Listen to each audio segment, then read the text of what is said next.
नमस्कार शेतकरी मित्रांनो स्वागत आहे तुमचं एका नवीन व्हिडिओमध्ये।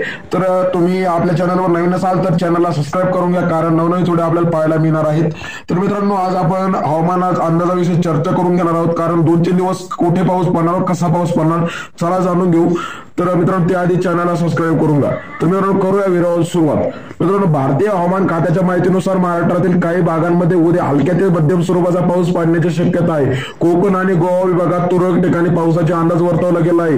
विशेषतः रायगड, रत्नागिरी आणि सिंधुदुर्ग या जिल्ह्यांमध्ये पावसाचा जोर कमी असू शकतो आणि जास्त देखील काही ठिकाणी असू शकतो। तर मित्रांनो, विदर्भ आणि मराठवाड्यामध्ये कसा पाऊस पडणार आहे चला जाणून घेऊ।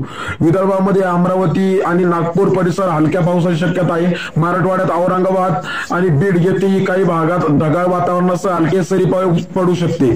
तर मित्रांनो, मध्य महाराष्ट्रातील पुणे, सातारा आणि कोल्हापूर भागात हवामान कोरडे राहण्याची शक्यता आहे, मात्र ढगाळ वातावरण दिसून येऊ शकते।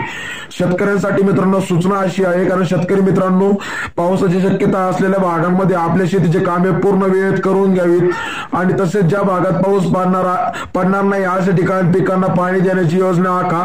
कारण मित्रांनो, तुम्हाला सांगितल्या प्रकारे ज्या ठिकाणी पाऊस पडणार त्या ठिकाणी पिकाला पाणी दिलं नाही तरी चालू शकतं आणि ज्या ठिकाणी पाणी द्यायची गरज आहे त्या ठिकाणी पाणी देऊ नका, कारण तुम्हाला ज्या ठिकाणी आपल्याला पाऊस सांगितला नाही त्या ठिकाणी पाणी दिलं तर तुमचं पीक ओलं होऊ शकतं। तर मित्रांनो, ही होती महाराष्ट्रातील पावसाच्या अंदाजाची ताजी बातमी। जर तुम्हाला अशाच माहिती हवी असेल तर आपल्या चॅनलवर सबस्क्राइब करा आणि बेल आयकॉन दाबायला विसरू नका, कारण असे नवनवीन व्हिडिओ माझ्या आवाजामध्ये आपल्या चॅनलवर पाहायला मिळत असतात। धन्यवाद।